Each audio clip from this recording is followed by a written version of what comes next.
Hi, my name's Ben, and I will be speaking to you about the definition of imperialism, causes of Spanish-American War, and why it was referred to the Splendid Little War. Imperialism is the policy by which strong nations extend their political, military, and economic control over weaker territories. One cause for imperialism is the need for raw materials. Some even were extractive economies. Another cause would be new markets. We needed new markets in other countries because we were making more crops than we could sell. Causes of the Spanish-American War would be we had invested $50 million in sugarcane plantations and other ventures in Cuba. Another cause would be the Maine blew up. The yellow press blamed it on Spain, but they don't really know who did it. A third cause would be the D-Loan letter, which was a letter sent from Spain's ambassador that was insulting President McKinley. One more cause is the yellow press. They would bring out the truth of Spain, but make them sound really bad. The final reason is how Spain treated Cubans really bad.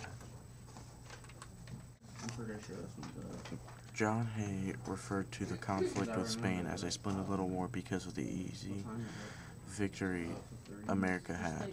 Although it was easy, it killed lots of American soldiers from disease. My name is Ryan, and I'm going to be describing some causes of imperialism. Describe first towards imperialism and the effects of the Spanish War. The third cause of imperialism is the military bases. They need to expand and protect their interests in the world. Alfred T. Mahan had called upon America to build a modern fleet and argued that the U.S. would need to acquire foreign bases where American ships could refuel and gather fresh supplies. The fourth cause was Turner-Farmer thesis. Frederick Jackson Turner noticed that the frontier had been closed by gradual settlement in the 19th century. He continued the frontier had just need supplied an area where ambitious Americans would pursue their fortunes and secure a fresh start. Finally, the last step was social Darwinism. Social Darwinism believes that life consists of competitive struggles that one the fittest survive. First step towards imperialism, where American focused more and more on expanding its trade and acquiring new territories. U.S. power goes in the Pacific. Matthew Perry sailed a fleet of American warships into present-day Tokyo Bay, Japan. Japan had denied the rest of the world access to its ports. Perry won the Japanese Empire's favor with their lavish gifts. Seward, Alaska. Seward purchased almost double the country's size, and the icebox turned out to be rich in timber, oil, and other natural resources.